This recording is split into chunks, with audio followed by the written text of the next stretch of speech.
Alors voilà, c'est vrai que je fais des vidéos sur les rêves lucides et sur le bonheur, donc il y a pas mal de personnes qui peuvent penser que je suis une sorte de relent New Age sauce YouTube. Et c'est vrai que j'ai toujours été intéressé par tout ce qui allait contre notre intuition. Depuis tout petit, j'ai toujours voulu en savoir plus sur tout ce qui était paranormal, en commençant par les ovnis, le spiritisme, le vaudou, la magie et tout ce genre de choses. Et alors que je voulais vraiment y croire, je dois dire que mes recherches personnelles m'ont poussé à avoir de grosses désillusions. Maintenant, certaines personnes pourraient dire que je ne suis plus trop ouvert d'esprit sur beaucoup des sujets que je viens de mentionner. Mais moi je pense l'être, parce que être ouvert d'esprit c'est pas le fait d'accepter n'importe quelle idée sans la critiquer. Être ouvert d'esprit c'est le fait d'appliquer les mêmes règles de logique équitablement à toutes les nouvelles idées. Comme je vous l'avais dit, cette semaine j'étais parti pour faire une vidéo sur l'espace, mais quand j'ai posté ma vidéo sur l'effet placebo, certaines personnes ont commencé à parler de l'homéopathie, et ça m'a fait remonter beaucoup de souvenirs. Je me rappelle quand j'étais enfant par exemple, ma mère avait cette grosse boîte remplie de granules homéopathiques et moi j'adorais. C'était un des seuls médicaments que ma mère me donnait qui était sympa à prendre, des petites granules sucrées, je veux dire, il y a pire comme goût. Si je me chopais une petite grippe, elle me regardait, elle me disait un truc, toi, il te faut 5 granules d'oscillococcinum en 30 CH. Par contre, si ma situation continuait à se dégrader, alors elle me faisait passer aux antibiotiques. Et ma mère n'était de loin pas la seule à utiliser de l'homéopathie. Une étude de 2012 par l'Ipsos réalisée pour les laboratoires Boiron montre que 56% des Français utilisent des médicaments homéopathiques et 36% des Français les utilisent régulièrement. Et ces chiffres augmentent, seulement 42% des Français utilisaient l'homéopathie en 2004 et 53% en 2010. Donc plus d'un Français sur deux consomme des produits homéopathiques en France aujourd'hui. Je pense que c'est donc une bonne chose de regarder tout ça d'un peu plus près. Aujourd'hui, on va regarder le top 5 des faits incroyables sur l'homéopathie. Et oui, il faut vraiment que les faits présentés dans cette vidéo soient incroyables pour justifier la consommation française d'homéopathie. Numéro 5, l'homéopathie soigne le mal par le mal. Premièrement, le mot homéopathie vient du grec homéos, qui veut dire similaire, et pathos, souffrance ou maladie. Cette médecine alternative se base sur plusieurs lois dont nous allons parler dans cette vidéo, l'une d'entre elles étant la loi de similitude. Donc ça a l'air assez sérieux étant donné que c'est une loi, mais finalement c'est pas vraiment une loi. Donc voilà le principe, on guérit le mal par le mal. L'idée derrière tout ça est qu'un produit provoquant certains symptômes peut aussi vous en guérir. C'est une loi qui va complètement à l'encontre de l'approche médicale moderne. L'homéopathie prend donc l'approche opposée en disant que ce qui crée le mal peut aussi le guérir. On vous prescrira du venin d'abeille pour traiter des piqûres d'insectes ou de la caféine pour vous aider à combattre des insomnies par exemple. Mais c'est pas aussi simple que ça, c'est pas comme si on allait vous prescrire un grand bol de café avant d'aller vous coucher non plus. Il y a d'autres lois en jeu. Numéro 4, l'homéopathie est une substance extrêmement diluée et beaucoup secouée. En homéopathie, on croit que plus on dilue une substance active, plus l'effet bénéfique sera puissant. Attends, c'est pas possible, c'est complètement con. En homéopathie, on estime que les remèdes préparés à la dilution sont plus puissants que ceux préparés en basse dilution. Ah bah si, c'est ça. Donc pour reprendre mon exemple de l'insomnie, un homéopathe pourrait potentiellement me prescrire de la caféine en 30 CH par exemple. Donc qu'est-ce que ça veut vraiment dire 30 CH ? CH sont les initiales de centésimale anémanienne. Centésimale veut dire qu'on dilue un volume de solution active, donc de la caféine dans notre cas, à 99 volumes de solvant, donc c'est souvent un mélange d'eau et d'alcool. Et anémanienne vient de Samuel Hahnemann qui est en fait l'inventeur de l'homéopathie. Donc on prendra une goutte de caféine qu'on mélangera à 99 gouttes de flotte, et ça c'est 1 CH. Puis on prendra une seule goutte de ce mélange qu'on va mélanger de nouveau à 99 gouttes de flotte.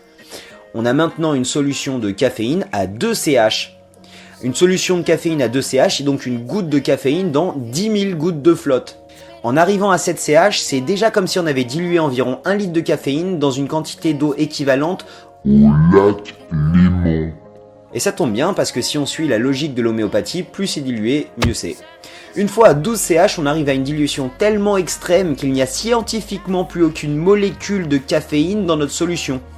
Et on continue comme ça jusqu'à qu'on se retrouve avec une solution de caféine à 30 CH qui est censée m'aider à combattre mes insomnies. Entre chacune de ces dilutions, la solution est agitée vigoureusement, ce qu'on appelle la succussion, et c'est pour mélanger la solution. Et le fait de diluer et de secouer une solution s'appelle en homéopathie la dynamisation, ce qui est un joli terme pour dire je dilue et je secoue. Donc je fais une petite pause parce que c'est vrai que je dois donner l'impression de cracher dans la soupe, mais finalement, si je crache dans la soupe, que je la dilue à 30 CH en n'oubliant pas de succuer entre chaque dilution, et que j'en bois 3 gouttes le soir avant d'aller me coucher, peut-être que ça m'aidera à croire un petit peu plus en l'efficacité de l'homéopathie. Vous pouvez aussi aller voir cette vidéo qui s'appelle « Si l'homéopathie marche, je vais boire ma pisse ». C'est poétique et ça vous donnera une image claire du procédé de dynamisation. Numéro 3, aucune étude a pu prouver que l'homéopathie était plus efficace qu'un placebo. Comme je l'ai mentionné dans ma vidéo sur l'effet placebo, pour lancer un nouveau médicament sur le marché, il faut qu'il soit passé par un test en double aveugle. C'est-à-dire qu'on prend 2 groupes de gens avec les mêmes symptômes, à un de ces groupes on donne le médicament à tester, alors qu'on donne un placebo au deuxième groupe. Ça s'appelle un test en double aveugle parce que ni les sujets étudiés ni les chercheurs ne doivent savoir qui a pris quoi avant les résultats de l'étude. Simplement pour pas influencer consciemment ou inconsciemment le résultat. Le truc, c'est que toutes les études qui ont été faites avec l'homéopathie ont découvert que l'homéopathie n'avait pas plus d'effet que l'effet placebo. Certaines études citées pour défendre les effets positifs de l'homéopathie n'ont été réalisées qu'en simple aveugle. C'est-à-dire que les chercheurs savaient qui prenait l'homéopathie et qui prenait le placebo. Et c'est le genre de truc qui influence les résultats. Une étude qui examinait 110 essais homéopathiques en double aveugle et 110 essais allopathiques aussi en double aveugle réalisés sur les mêmes symptômes ont conclu qu'il n'y avait aucune différence significative entre les effets de l'homéopathie et les effets d'un placebo. Par contre, ils ont trouvé des preuves solides que leurs équivalents allopathiques avaient des effets nettement supérieurs à l'effet placebo. Les liens sont bien sûr dans la description comme d'habitude, je vous invite à aller regarder tout ça par vous-même. Il y a même eu une tentative de suicide de masse par overdose d'homéopathie, réalisée lors de la campagne 10-23 qui manifestait contre l'homéopathie. Généralement les tentatives de suicide de masse, c'est pas marrant, mais là je dois dire que je me suis bien marré. Ils ont manifesté devant des endroits vendant de l'homéopathie et ont pris 20 fois la dose recommandée d'Arsenicum album, une dilution d'arsenic. Pas de surprise de ce côté, personne n'en est vraiment mort. Numéro 2, l'homéopathie est une exception juridique en France. Le fait que l'homéopathie n'arrive pas à passer les tests de la médecine contemporaine fait qu'il ne devrait normalement pas être prescrit par votre médecin. Ça va à l'encontre de l'article 39 du code de déontologie médicale, je cite « Les médecins ne peuvent proposer aux malades ou à leur entourage comme salutaire ou sans danger un remède ou un procédé illusoire ou insuffisamment éprouvé. Toute pratique de charlatanisme est interdite. » En gros, si c'est pas prouvé, on ne le prescrit pas. Maintenant, comment ça se fait que les médicaments homéopathiques aient reçu une autorisation de mise sur le marché dans notre très cher pays qu'est la France? Il se trouve qu'ils se sont pas trop emmerdés avec les détails, ils n'en ont juste pas. L'homéopathie est une exception juridique en France.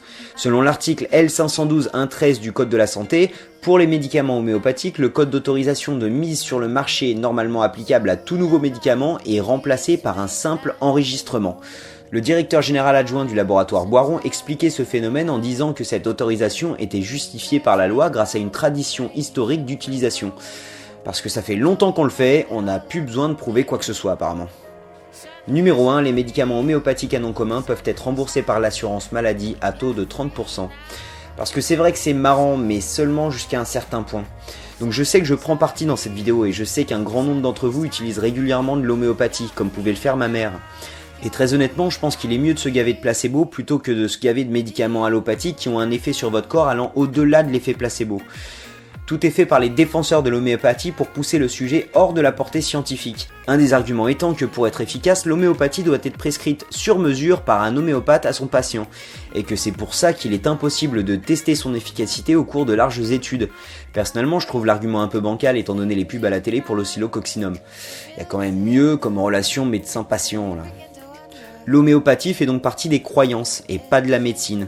Vous pouvez donc y croire si vous le souhaitez au même titre que n'importe quoi d'autre. Je veux dire, si ça marche pour vous, alors continuez ça au lieu de passer à l'allopathie. Mais personnellement, je pense que si un placebo est si répandu en France, c'est peut-être qu'il faut se re-questionner sur nos habitudes.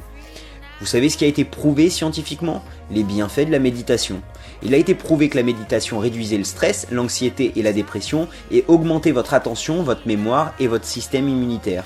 En plus c'est gratos, donc pourquoi pas méditer 20 minutes au lieu de gober une pilule? Peut-être il vaut mieux arrêter de penser que les médocs sont la solution à tous nos problèmes et les garder pour les moments où on en a réellement besoin. Maintenant, se faire rembourser l'homéopathie par la Sécu, je trouve que c'est une pilule un peu dure à avaler. Fallait que je la place. C'est un peu comme si on utilisait nos taxes pour rembourser les dons que les croyants font à l'église. Pour moi, ça passe pas.